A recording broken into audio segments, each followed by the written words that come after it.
Bueno, tengo el honor y el placer de presentar a Emiliano Buis. Todos lo conocemos, no solamente que lo conocemos, sino que lo apreciamos, también lo queremos, pero tengo que leer algunos antecedentes, no todos, porque es imposible, es muy frondoso el currículum de Emiliano, pero diré que Emiliano Buis es abogado, es licenciado, primero en Letras Clásicas en la Universidad de Buenos Aires, máster en Historia y Derechos de la Antigüedad por la Sorbonne, París I, tiene diploma de formación superior en Egiptología por la Universidad de Alcalá, es doctor en Letras Clásicas, tiene un diploma de postdoctorado en Derecho, es profesor titular regular de Derecho Internacional Público en la Facultad de Derecho de la UBA y en la Universidad Nacional del Centro de la provincia de Buenos Aires. Es profesor adjunto regular de Lengua y Cultura Griegas en el Departamento de Lengua y Literaturas Clásicas de la Facultad de Filosofía y Letras de la UBA.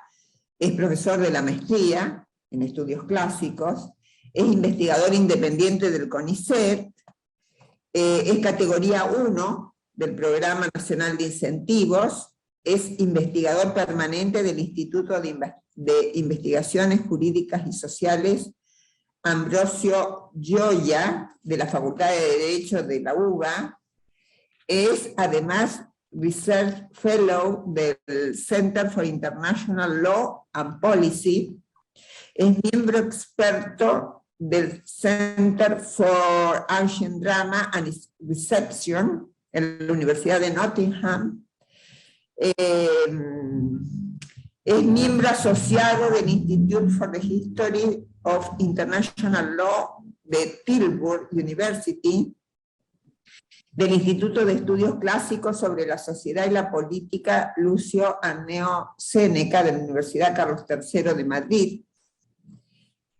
Ha sido becario de la Academia de Derecho Internacional de La Haya, del programa ALBAM, de la Unión Europea, del Max Planck Institute, en la Universidad de Harvard, del Carnegie Council for Ethics and International Affairs, de la Fundación Alexander Onassis. En fin, como digo, sería interminable leer la cantidad impresionante de antecedentes de Emiliano. Es, con orgullo también lo digo, presidente de la Asociación Argentina de Estudios Clásicos hasta fin de año. Y bueno, y ahora vamos a tener el gusto de escucharlo en su conferencia La afectividad disciplinada. Emociones judiciales y ética ciudadana en la Samia de Menandro. Así que, Emiliano, estamos a tu disposición para aprender. Bueno, muchísimas gracias, Marta, por la cálida presentación. También le quiero agradecer a Paola, a Laura, a todo el comité de organización. Como decía hace un ratito, en estos 4 días no he recibido más que alabanzas cuantiosas respecto, digamos, de la logística, del contenido, del modo en que han llevado adelante, digamos, este SNEC que me enorgullece, digamos, que haya ocurrido durante mi presidencia de ADEC. Así que muchísimas gracias, además por la invitación con la que me honran para cerrar con algunas reflexiones el simposio. Voy a compartir pantalla. Ahí creo que se debe estar viendo. Se ve bien, ¿no? Bien. Bueno, voy a comenzar entonces con este trabajo, que es un trabajo un poco en vías, digamos, de investigación, porque acá planteo algunas de las conclusiones parciales respecto de un estudio mayor, mediante el cual me interesa reflexionar sobre la afectividad jurídica en los testimonios de la comedia griega, ¿no? Tanto de la comedia antigua como de la comedia media y la comedia nueva, en este caso en particular, ofreciendo algunas reflexiones en torno de una comedia en particular, que es Samia de Menandro. A pesar de la insistencia de la crítica en la ausencia de referencias políticas y jurídicas en la comediografía de Menandro, los fragmentos conservados de la obra Samia muestran ya desde el comienzo un interesante despliegue de recursos retóricos propios del ámbito forense. La lectura conjunta de estas alusiones al universo de la solución de controversias permite dar a entender la presencia de un interés por señalar el alcance moral de cada interlocutor en su relación con la aplicación del derecho. Y ahí, precisamente, en ese desarrollo ético-jurídico, Menandro enarbola un despliegue interesante de la dimensión emocional. A partir de una comparación con lo que había sido el bagaje jurídico de la comedia antigua, me propongo aquí examinar, en el caso de Menandro, la expresión de los afectos en escena que caracterizan a los distintos papeles cómicos en relación con la justicia y su consagración. Como parte de mis investigaciones en el marco de un proyecto mayor sobre las representaciones cómicas de estas emociones, mi hipótesis es que estas experiencias del orden de lo afectivo permiten delinear una lectura del argumento sobre la base de la explotación de guiones emocionales, guiones que replican las expectativas que tenían los espectadores en lo que se refería a la superación de conflictos. El juego con la normatividad sentimental, asentada en las relaciones personales de los atenienses de la época, permite reforzar los estudios que se han venido produciendo sobre las estrategias poéticas de esta comedia nueva. En definitiva, un examen de los testimonios de la obra que han sobrevivido me parece que sirven para indagar en los modos en los que la normatividad afectiva funciona como telón de fondo de un sistema de valores éticos capaz de traducir, a partir de la construcción subjetiva de lo que es justo, las realidades político-sociales propias de una nueva realidad helenística. Al identificar las particularidades de la producción de Menandro, se ha insistido muchas veces que el marco jurídico ahí opera como una herramienta auxiliar, ¿no? Como un instrumento sobre el que los personajes reposan para apoyar u obstaculizar un determinado plan de acción. La regulación del matrimonio, de las herencias o los contratos cumple un rol ficcional en la construcción de las crisis familiares y en el establecimiento de un plafón moral para alcanzar la armonía familiar y un final justo en las obras. Con esto se resalta que básicamente la preeminencia del universo del oikos desplaza en Menandro a la importancia de la polis como centro de atención cómica, lo que se explicaría por el nuevo contexto cultural en el que se representan estas obras.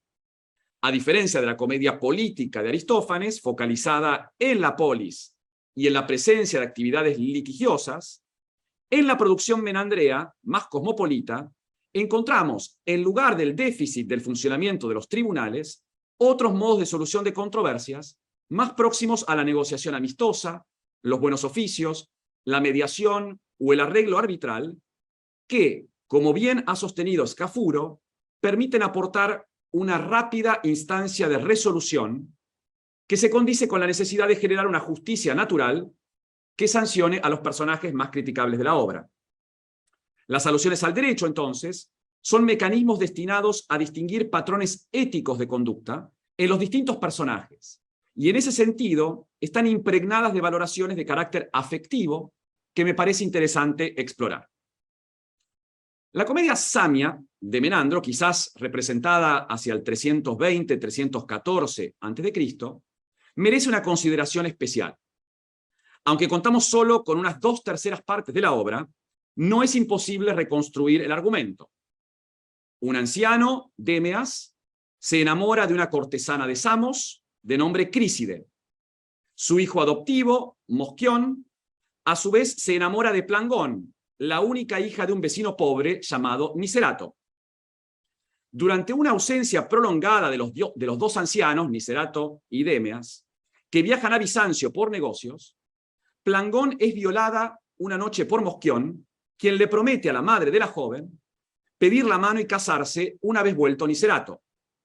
Sin embargo, el niño nace antes del regreso y arman todos un plan para ocultar el nacimiento del bebé por temor a una represalia del anciano.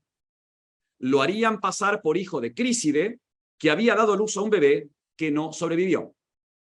Así las cosas, regresados los dos viejos y dispuestos a celebrar la boda entre sus hijos, La trama avanza en cuanto Demeas oye por casualidad que el padre del niño es Mosquión y cree entonces que Críside lo había engañado con su hijo adoptivo. En castigo, la expulsa del hogar a ella y a la criatura. A pedido de su esposa, Nicerato sale a defender a la joven Samia, a quien cobija en su hogar con el bebé, pero pronto advierte que el joven Mosquión no es inocente y que tiene en efecto una relación con la concubina Samia de su padre. La boda entre Mosquión y Plangón se cancela y los malentendidos continúan, porque si bien Mosquión confiesa a su padre que el hijo es de él y de Plangón, Nicerato ve a su hija amamantando y se enfurece. Mosquión huye ante la embestida del anciano y Demeas, que finalmente entiende todo y perdona a su hijo, queda en escena para enfrentar a su vecino, a Nicerato, que está iracundo y descontrolado con palabras y acciones. En este punto del acto cuarto de la obra, se produce el único ejemplo de enfrentamiento físico entre dos ancianos que nos transmite la comedia nueva. En un intercambio rápido de frases, Nicerato y Demeas sostienen una verdadera contienda física que es a la vez una suerte de litigio judicial.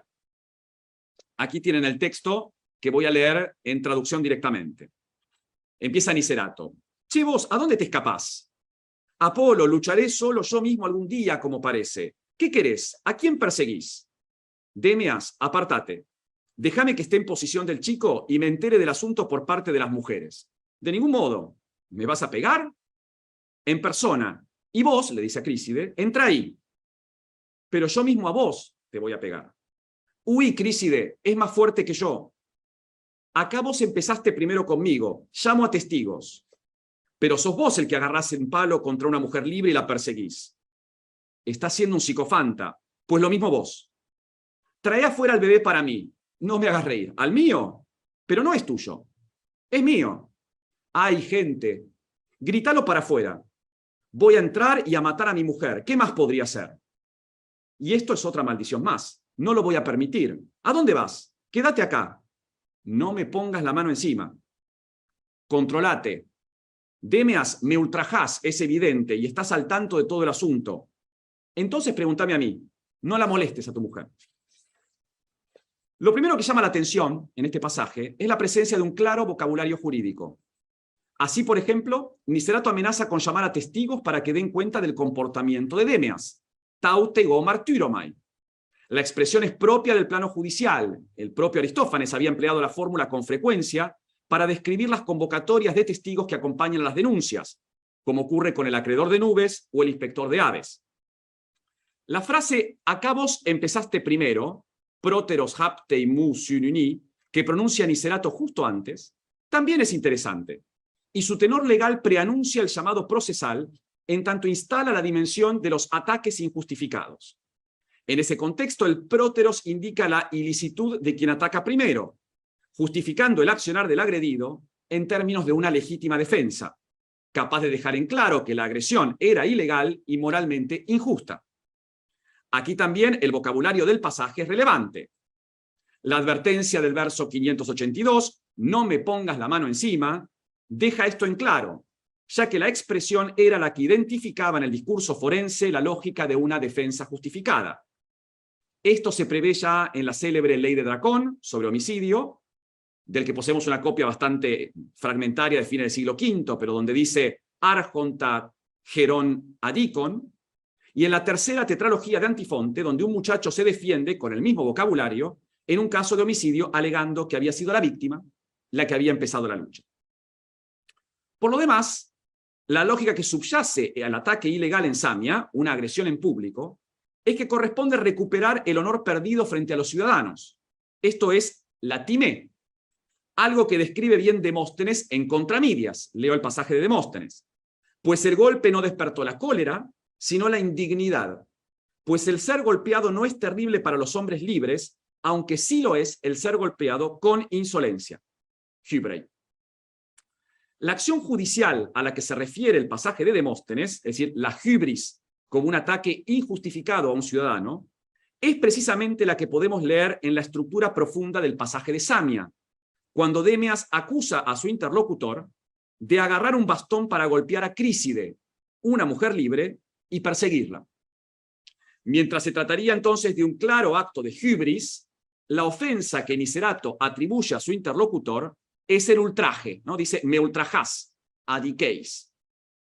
Este intercambio de acusaciones judiciales se despliega, además, en torno de acusaciones mutuas de litigiosidad desmedida, algo reprochable en términos morales.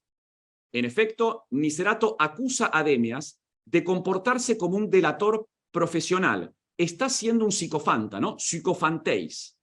Acusación que Demias devuelve. Kai sugar. Lo mismo vos. Aquí nuevamente nos aproximamos a la poética cómica del derecho que había instalado Aristófanes, cuyas comedias recurrían a menudo a la presencia de estos profesionales del pleito, estos psicofantas, que vieron en las actuaciones judiciales un terreno fértil para enriquecerse personalmente.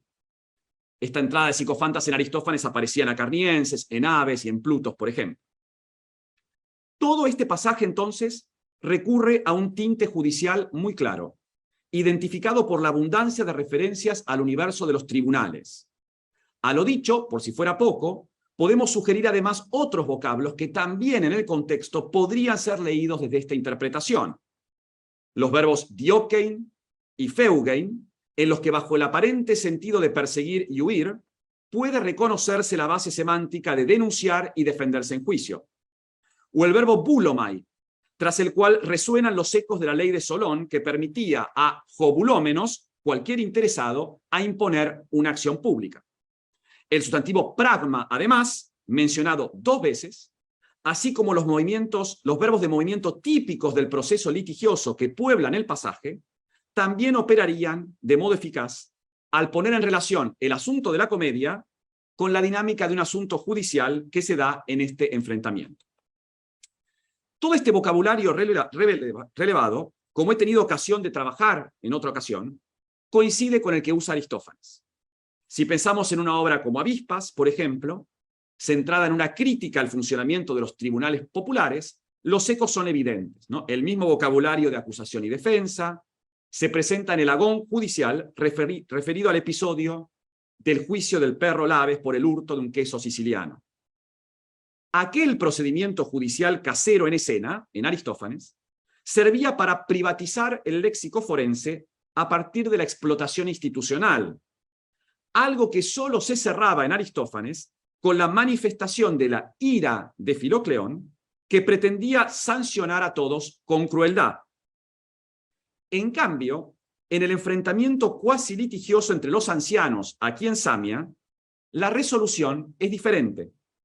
Se produce un abrupto cierre cuando se apela a la necesidad de un autocontrol, ¿no? Controlate, KTGD se autón, y en un solo verso Demias va a informar a su adversario que la cosa no es así como se plantea y sugiera caminar juntos un poquito, es el pasaje que tienen abajo recién añadido, para aclarar el asunto.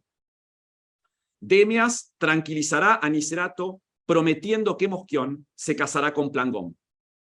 Cerrada la contienda violenta, va a restar en la obra la dimensión ético-filosófica de la conciliación para avanzar hacia la consagración moral de la pieza con el matrimonio final. Estas pinceladas éticas, propias de la escena del agón, encuentran un fundamento emocional a lo largo de toda la obra, fundamento que se aleja también de los precedentes aristofánicos.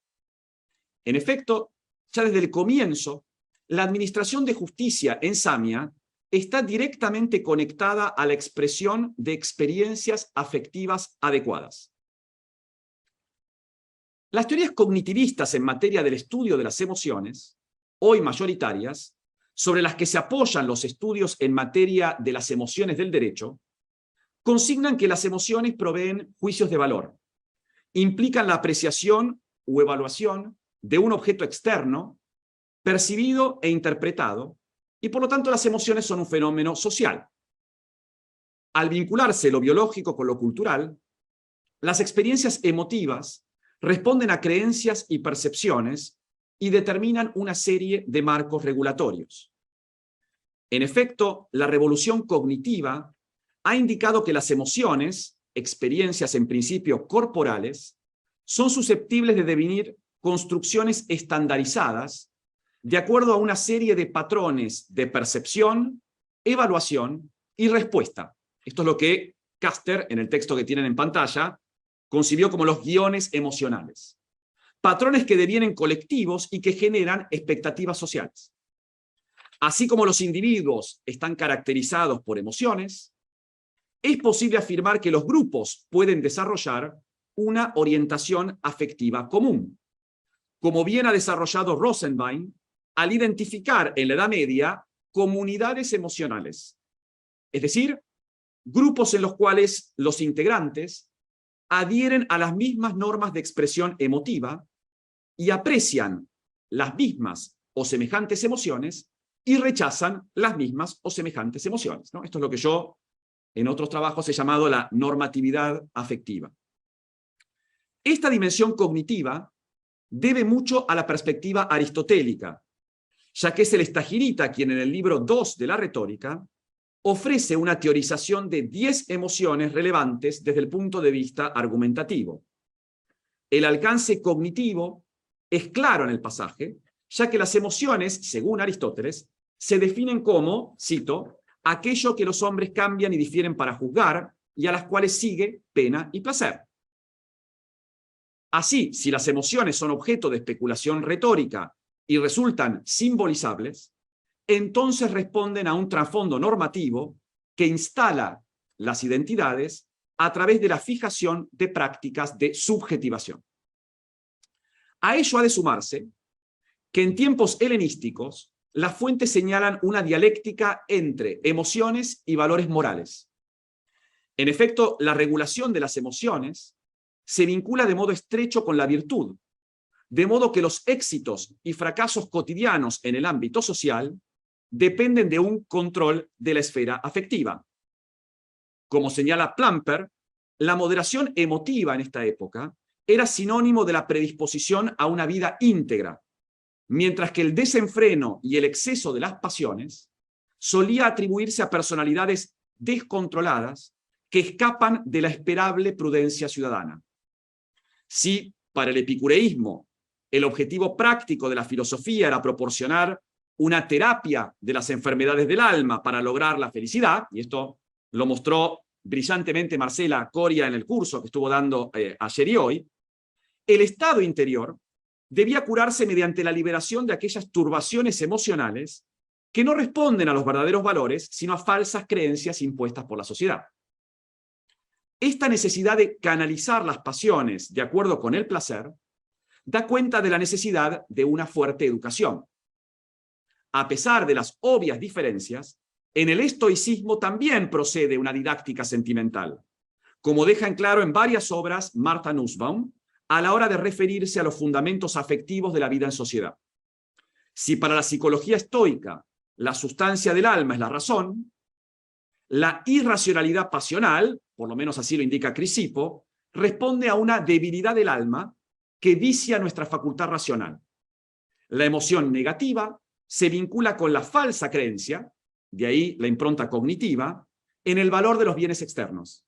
Vincula con la falsa creencia y aprendiendo solo a desprendernos de ella, es posible que accedamos finalmente a la eudaimonía, a la felicidad. Es sobre este clima intelectual helenístico que da cuenta de un debate abierto en torno de las regulaciones afectivas, en que se distinguen las emociones esperables de las que no lo son, según el contexto público o privado, que resulta significativo indagar en los usos que hace Menandro de las emociones jurídicas. Samia, en este sentido, resulta un caso particularmente interesante para pensar esto. A partir de un despliegue de manifestaciones sentimentales sobre la justicia, la comedia enseña las virtudes éticas a través de un disciplinamiento emocional que aparece desde el comienzo. Y es sobre esto que quisiera focalizarme ahora. De hecho, ya en los primeros versos, del 1 al 18, el protagonista Mosquión se había encargado de enumerar ante el público sus propias virtudes y los beneficios públicos realizados a favor de la polis, como si fuese una verdadera defensa jurídica. Leo el Parlamento de Mosquión. ¿Por qué es necesario amargarme?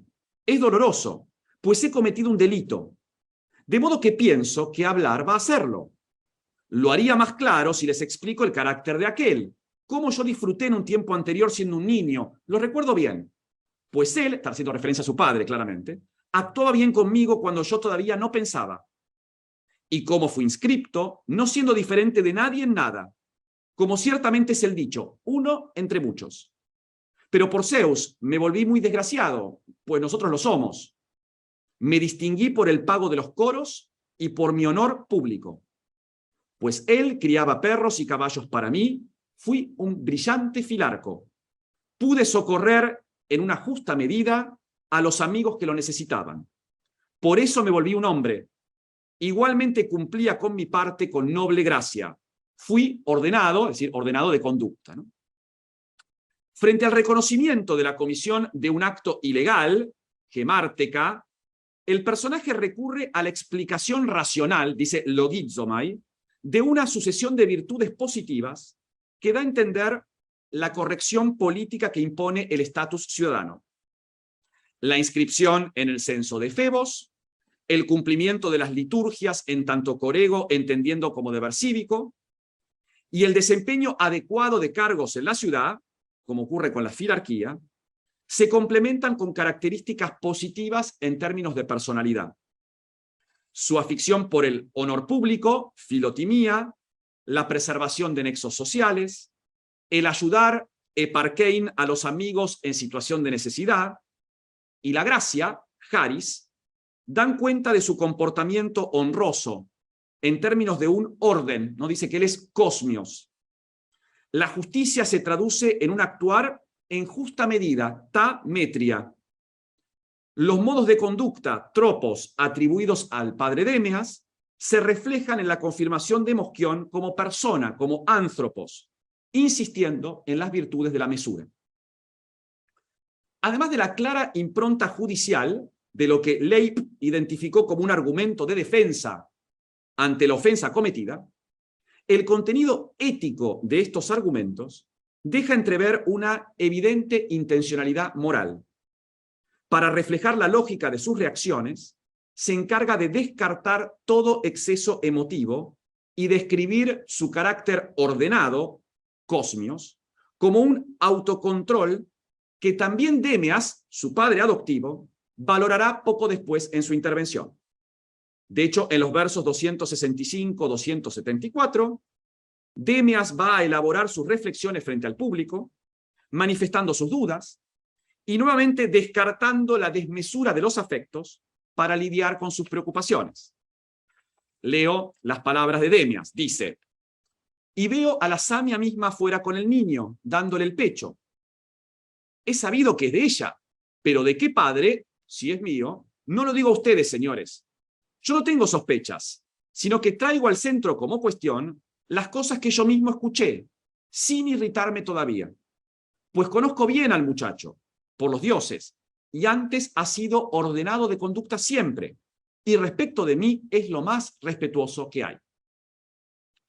Así como en el pasaje anterior, Mosquión contrastaba su accionar con el recurso retórico de la explicación de su carácter, ¿se acuerdan del verbo logizomai? Aquí Demeas también se vale de estrategias argumentativas reconocibles. El traer el asunto al centro del debate forma parte de las expresiones típicas de un alegato forense.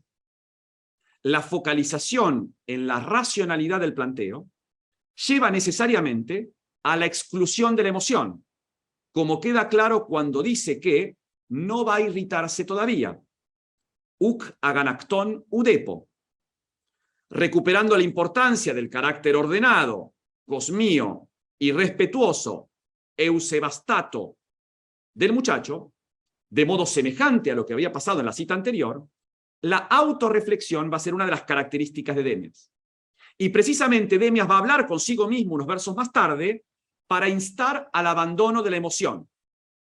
Y es el pasaje que tienen en pantalla. Dice Demeas de vuelta: ¿a dónde vas vos, carne de latigazo? Agarralo, oh ciudadela de la tierra de Cécrope, oh inmenso éter, oh... ¿Por qué gritas, Demeas? ¿Por qué gritas, insensato? Controlate, sé fuerte, ya que Mosquión no está cometiendo injusticia contra vos. La expresión es quizás arriesgada, pero es igualmente verdadera, señores. Pues si lo hubiera hecho queriendo o inflamado por la pasión u odiándome a mí, habría sido de la misma idea, insolente todavía y enfadado conmigo. Pero ahora ha sido justificado al haber aparecido en la boda preparada para él. La idea del control, de vuelta, categes autón, y de la fortaleza de espíritu, carterei, manifestada a través de los imperativos, permite concluir que Mosquión no está actuando en contra de la justicia. La justificación de los actos de su hijo adoptivo, mediante un verbo claramente retórico y racional, ¿no? Apologeomai, conduce a un rechazo del arrebato pasional, del amor y del odio, y un rechazo de los gritos emotivos. Esta limitación de la expresividad afectiva, como ocurría al comienzo con Mosquión, termina definiendo su propia condición de humano, como se advierte poco después en el mismo Parlamento. Dice, pues no va a quedar así. Demeas, es necesario ahora que seas un hombre. Olvídate de tu deseo, pone fin a tu amor y esconde cuanto te sea posible la desdicha que te ocurrió a causa de tu hijo. Manda al diablo de cabeza fuera de tu casa a la bella Samia. El control de todo flujo emocional, pues, caracteriza la norma de conducta de un buen varón. El caso particular de la ira, el enojo y la indignación se comprende mejor entonces si se diferencia su aparición en Samia de aquel contexto de la imposición de justicia en las fuentes retóricas clásicas, en las que la comisión de actos injustos desencadenaba una respuesta concreta por parte de los jueces, quienes se indignaban mediante la cólera y actuaban en consecuencia. Recordemos que a fines del siglo V y principios del IV, la orgué, la ira, resultaba la manifestación de una emoción ligada de modo directo al ejercicio democrático del poder ciudadano. La cólera implicaba, de hecho, un sentimiento comunitario que se ejercía en defensa de las instituciones políticas. Las fuentes de la época, que describen el funcionamiento de los tribunales y la solución de conflictos, recurren con frecuencia al verbo orgizo, encolerizarse. Si la labor del aparato judicial era procesar las afectaciones sufridas por el cuerpo de ciudadanos y restablecer el balance, era lógico entonces concluir que la figura de aquel que llevaba un caso ante los tribunales se apoyara en la indignación. Esto es, se basara en la creación de una ira colectiva. De hecho, Aristóteles, de forma bastante positiva, define la orgué, la ira, como un deseo de venganza acompañado de dolor por un menosprecio percibido contra uno mismo o uno de los nuestros, cuando ese menosprecio no tiene justificación. Al implicar una voluntad de devolución de un mal cometido injustamente, la orgué describe entonces el sentimiento de justicia social. En la oratoria forense suele aparecer frecuentemente la ira cuando el denunciante justifica el enojo frente a la acción de su adversario. Allí la orgué resultaba una pasión judicial en tanto deviene, en el discurso de los oradores, expresión de un enfado colectivo. Fíjese, por ejemplo, en el discurso sobre la corona, donde Demóstenes une el enojo con el establecimiento de una venganza a través del castigo. Dice Demóstenes, entre todos los otros hombres, yo mismo veo de algún modo estas mismas cosas distinguidas y establecidas. Alguien comete una injusticia de modo voluntario, la ira y la venganza, orgué y timoría, caerán sobre él. Es esta la misma relación que en Avispas Aristófanes fijaba a la hora de imaginar los aguijones de los jueces irascibles como votos de castigo. Decía, por ejemplo, Aristófanes, es el coro, ¿no?, que afirma, decime, ¿qué esperamos para mover aquella ira, ¿no?, de vuelta jolén, que avivamos cuando alguien encoleriza nuestro avispero? Ahora, debe ser dispuesto agudamente con filo aquel aguijón con el que castigamos. Fíjese de vuelta, ¿no?, la relación entre la ira judicial y el castigo o la sanción. En esta construcción normativa de la ira en relación con la punición, que se ve tanto en la oratoria como en la comedia de Aristófanes, debe prestarse atención a la efectividad de la orgué como elemento persuasivo. La canalización de emociones contra el delincuente amparada en la construcción retórica de las normas o de la normatividad institucional, funcionaba como un recurso para aglutinar al cuerpo político a través de los jueces y consolidar la base cívica de la identidad ateniense. En el caso de la comedia nueva, la expresión de la ira también requiere de circunstancias que la motiven. Las causales aceptables para indignarse, sin embargo, son totalmente distintas en las nuevas condiciones político-sociales, puesto que se focalizan exclusivamente en la dimensión individual. En efecto, como bien indica Constant, a los ancianos de la comedia nueva, como Demias o Nicerato, les está permitido enfurecerse, y cito textualmente a Constant, porque son ellos quienes tienen una posición y autoridad reconocidas en la sociedad ateniense. Al ser ciudadanos varones, tienen algo que defender, y entonces poseen el derecho de encolerizarse con el fin de recuperar el estatus social amenazado. Esta es la idea un poco de Constant sobre el uso de la indignación a través del enojo o de la ira. Si Demias sostenía, como vimos, que todavía no estaba enojado, una evaluación racional de las circunstancias le permitirá entonces, pocos versos después, manifestar su ira y justificarla.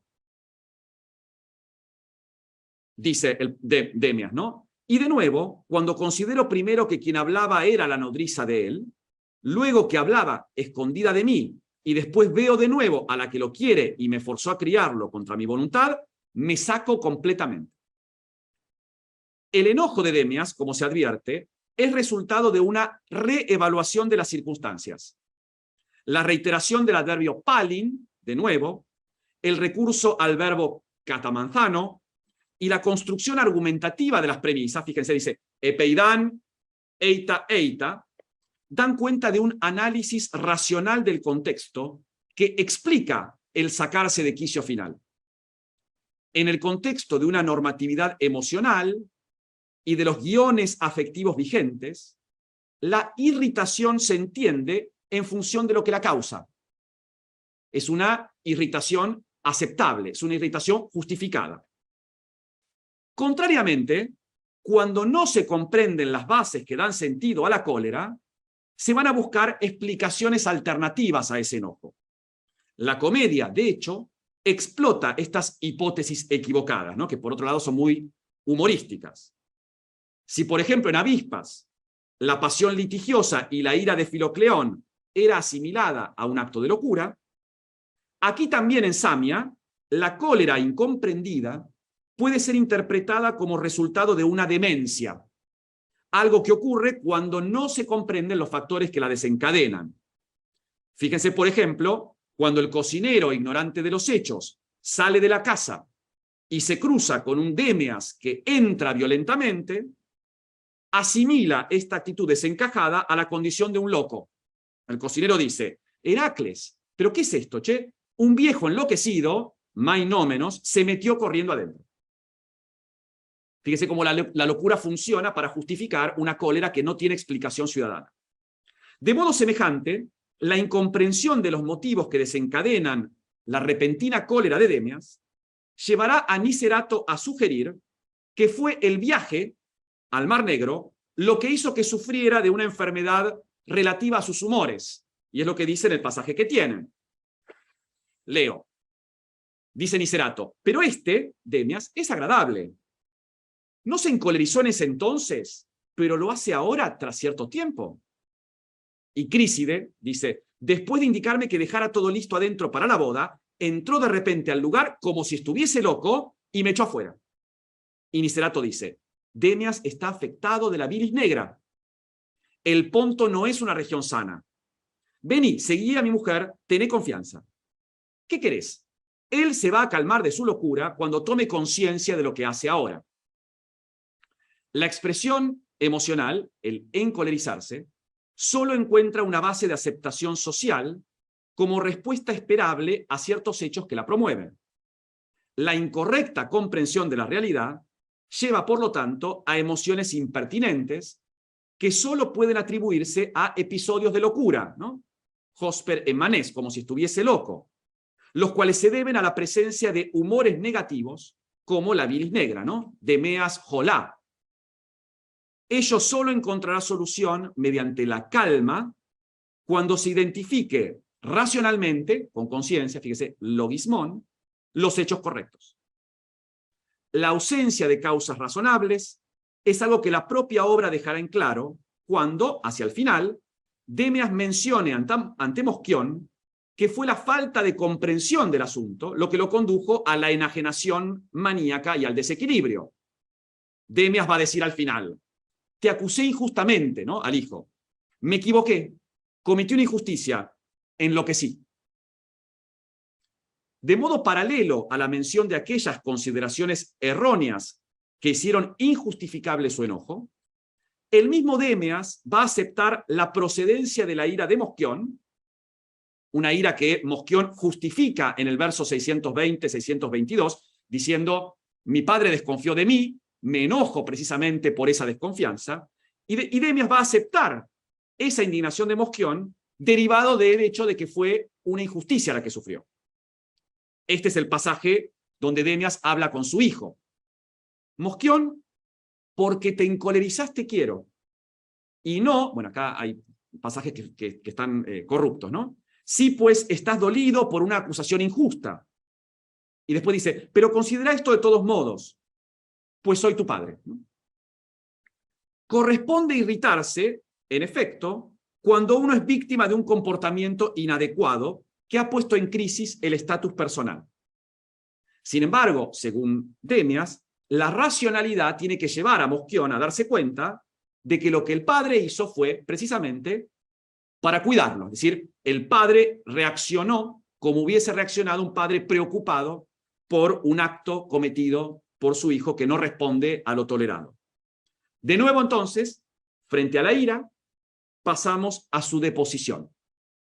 El hecho de que esto provenga de su padre debería llevar a Mosquión a pedir perdón por ese enojo mal comprendido. Así como en el contexto de la comedia aristofánica, la cólera era el catalizador del castigo judicial, la cólera solo se deponía cuando se imponía una condena. Recuerden, Filocleón canaliza su cólera acusando y condenando a todo el mundo. En la comedia menandrea la cosa es distinta. La ira es desplazada a través de una persuasión racional que está determinada por la reconciliación entre los ciudadanos. Esto es lo que va a sostener Crícide cuando, ante la preocupación de Mosquión por el futuro enojo de Demeas, afirmaba que el amor permitía aquietar la cólera en pos de una serena reconciliación. Y este es el diálogo inicial, ¿no? Mosquión dice: mi padre se va a enojar conmigo. Y Crícide le dice: ¿por qué? Se calmará de nuevo, pues él está terriblemente enamorado, amigo, no menos que vos. Esto lleva a reconciliarse enseguida, incluso al más encolerizado. El adverbio de nuevo, palin, muestra la dinámica de estos procesos emotivos de acuerdo al guión esperable. Se espera que alguien tenga ira cuando corresponde, pero que luego, cuando las circunstancias están dadas, deponga esa ira en pos de la reconciliación con quien la produjo.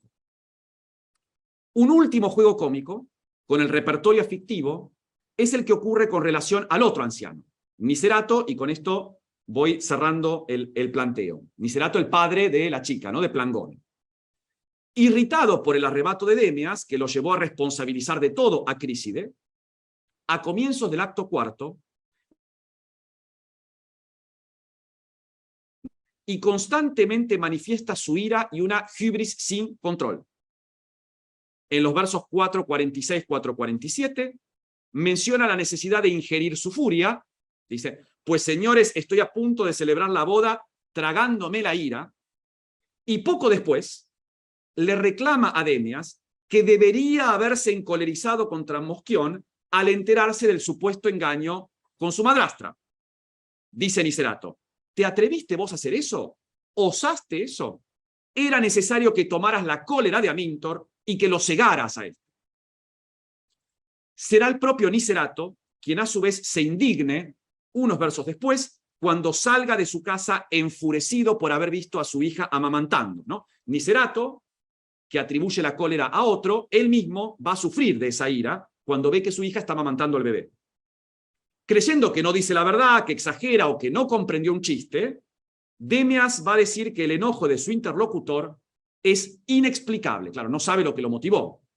Y dice Demias, todo el asunto está perdido, es el fin. Por Zeus, después de escuchar el caso, este se irritará, rugirá. Es un hombre salvaje, comedor de mierda, llano de carácter. Pues era necesario que yo, desdichado, sospechara estas cosas. Yo, por Hefesto, moriría yo justamente. En términos casi aristofánicos, Nicerato, al irritarse, es asimilado a una bestia incivilizada a la que se le atribuye una reacción animal que se aparta con creces de las expectativas vigentes en términos afectivos respecto de los ciudadanos. Contra la justicia, el accionar del anciano se aparta del guión emocional de cada polites, pues no encuentra una razón de ser. Dado que no puede emocionarse correctamente como un ciudadano, su enojo es asimilado al de una bestia o al de una fiera. Aquí también, y de modo recíproco, Demias va a atribuir esta conducta, incomprendida, a circunstancias externas, a una convalescencia relacionada con la bilis negra. En el verso 563 dice, este está afectado de la bilis negra. Solo a partir de este punto, los ancianos se enfrentarán en el episodio físico que, como vimos al comienzo del trabajo, culmina con la reconciliación amistosa. Conclusión. Es hora de concluir afirmando que la lectura aquí propuesta de los pasajes de Samia ha tenido por fin dejar al descubierto algunos de los modos a través de los cuales el género edifica una poética emocional cómica de la justicia.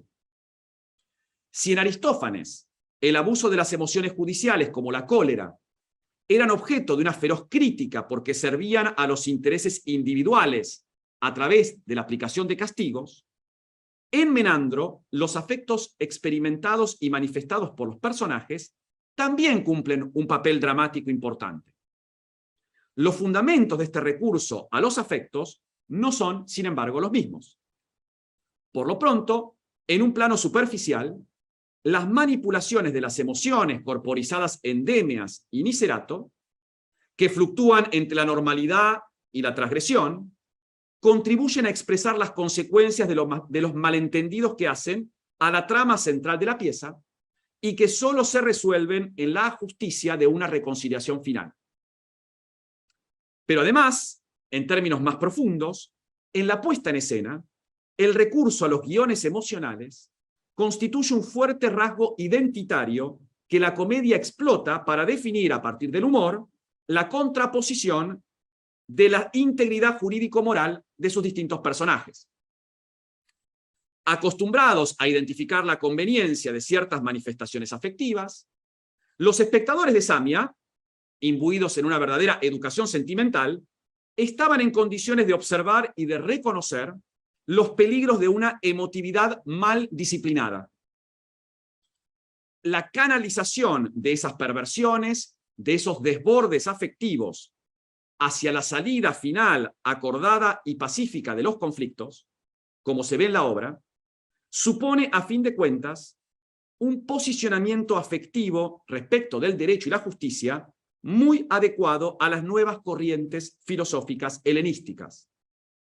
Se trata de un posicionamiento moral sustentado en guiones emocionales concretos, en una normatividad bien establecida ante los ciudadanos, que desconfía de los cauces ilimitados de las pasiones sin justificación y consagra en su lugar la prudencia de una justicia emocionalmente medida y controlada. Muchas gracias. Dejo de compartir, así podemos dialogar un poquito. Gracias por la paciencia. No, pero se pasó volando, pero muy, muy interesante, muy ilustrativo. Mientras van apareciendo las preguntas, te pregunto, ¿de quién es esa traducción? ¿Perdón? La traducción. La traducción es mía. Es una traducción instrumental, ¿eh? es simplemente porque en algunos casos reconozco que no fluye, pero la pongo a propósito para mostrar de la manera más transparente posible el modo en que están apareciendo los términos griegos. Entonces la pregunta es ociosa, porque yo te quería preguntar qué opinas de las traducciones en español rioplatense. Sí, bueno, a ver, me parece a mí, esto es un debate enorme, ¿no?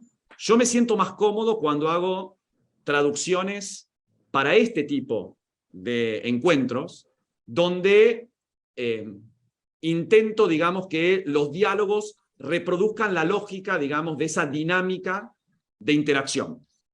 Es cierto que si yo tuviese que traducir Samia para alguna editorial, cosa que espero que nunca me suceda, uno tiene que enfrentarse a ese dilema. No, porque es un dilema. Digo, traducir comedia es un dilema complejo. Traducir Aristófanes ya es complejísimo. Menandro, además, es fragmentario, ¿no? Yo decía que uno más o menos puede reconstruir sin mayores problemas la trama, pero tenemos, esto hay que decirlo, tenemos más o menos 2/3 de la obra, ¿no? Tenemos unos 700 versos y sabemos que la obra era más extensa. Hay partes enteras que no están. Con lo cual, digo, la traducción es un problema de por sí, si el texto es fragmentario, más aún. Me parecía que, insisto, con el voceo, dado que además estamos en nuestro simposio nacional y apelo, digamos, a colegas locales, me parecía que fluía un poquito más. Pero insisto, quizás si yo tuviese que hacer una traducción para otro contexto, para universalizar el sentido, lo pensaría.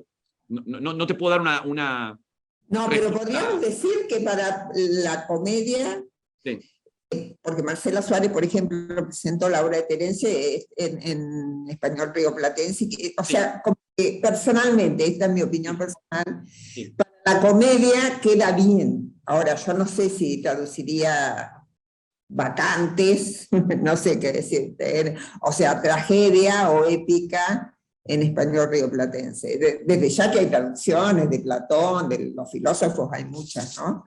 Pero sí, es un tema de discusión interesante. Es un tema, sí, es cierto. Es una pregunta comprometida para empezar. No, pero aparte es interesante, me parece que es un debate que está bueno que tengamos también, ¿no? Porque es cierto, pero esto quizás me parece que es por la manera en que nosotros también hemos leído estos textos durante nuestra formación. Claro. Es cierto que el voceo nos suena extremadamente informal, ¿no? Entonces, para un registro más cercano a la tragedia, nos resulta casi un poco una instancia, digamos, que desacraliza, ¿no? La entidad del género. Y yo no sé, no estoy muy convencido, ¿no? Sobre todo porque convengamos que las obras también en ese español castizo son insoportables. Total. O sea, el otro, estamos en el otro extremo. Bueno, yo diría que Paola, estás por ahí, leas en voz alta las felicitaciones, porque a mí se me pierden y para que no las lea el propio Emiliano. A ver. Muy bien, Marcela Coria dice, brillante, iluminadora conferencia, muy interesante el tema de la cólera en esta comedia en relación con avispas, excelente Emiliano, aplausos. María Emilia Cairo, gracias Emiliano, muy interesante. Guadalupe Martín Dazo, súper interesante la exposición. Constanza Piló, muchas gracias Emiliano por esta iluminadora y clarísima conferencia, un lujo realmente. Viviana Noemí Hack, gracias Emiliano, muy clara tu exposición, me encantó tu traducción instrumental. María Eugenia Steinberg, brillante comedia, brillante presentación Emiliano. María Emilia Cairo, en relación con la discusión que ustedes habían establecido, siempre es un problema traducir, pero me parece muy buena decisión de traducir de este modo para intentar reflejar la coloquialidad de la comedia. Alejandra Liñán, gracias Emiliano, interesante y enriquecedora tu conferencia, felicitaciones. Bueno, todo esto quiere decir que tengo muchas amigas. Y tenemos más. Elsa Rodríguez, no podía faltar, excelente cierre para un excelente evento, muchas gracias. Sí, la verdad. Muchísimas gracias a todos, esto sí, muestra eventualmente, digamos que mis amigos y mis amigas son subjetivos a la hora de evaluar, así que agradezco mucho. Agradezco mucho. Posición, Emiliano. Yo me quedé con una intriga que no quiero que te vayas sin un poco lucides esta cuestión. Viste, en este tema de la ira que prevalece el orgué, pero Sí. está en la raíz de la palabra melancolía, Sí. melancolía. Sí. O sea, vos encontrás, se me escapa en este momento, Sí. si matiz que diferencia orgué de jolé. Sí, en realidad el matiz tiene que ver básicamente con que Holos, por lo menos, digamos, desde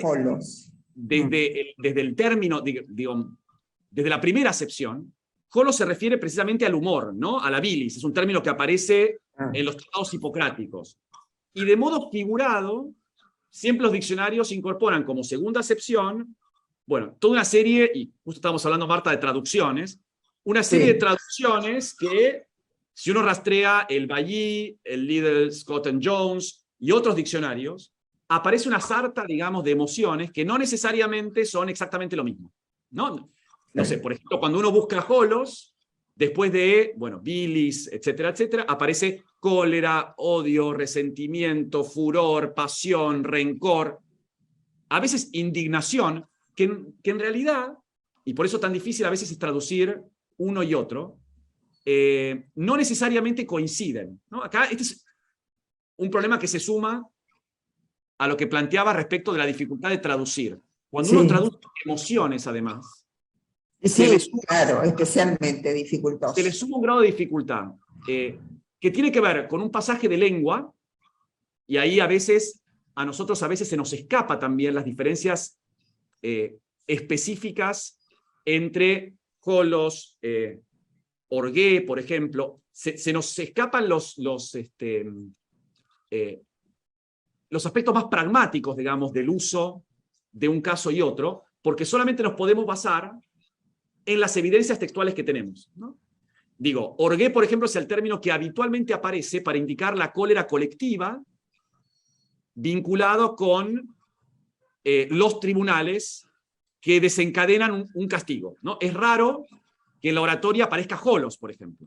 ¿Por qué? Bueno, algunos dicen, pero esto es una discusión, que la orgué claramente está apuntando a un efecto externo, ¿no? Por eso Aristóteles, cuando denomina a la ira, lo llama orgué. ¿Por qué? Porque orgizein es encolerizarse porque alguien motiva que uno despierte la cólera. Mientras que holos y los derivados pareciera tener que ver con una cólera que surge desde el interior, ¿no? Por eso esta cosa de los humores.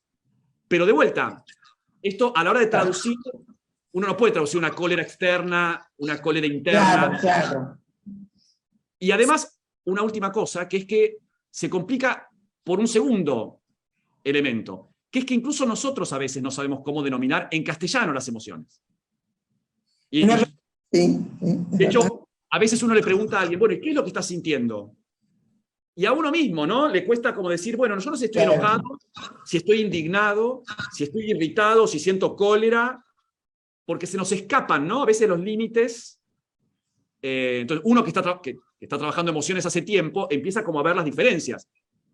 Pero para el ciudadano común, digamos, el que nunca pensó es verdad, sí. La teoría, bueno, hay mucha superposición. Y en los textos aparecen estas superposiciones.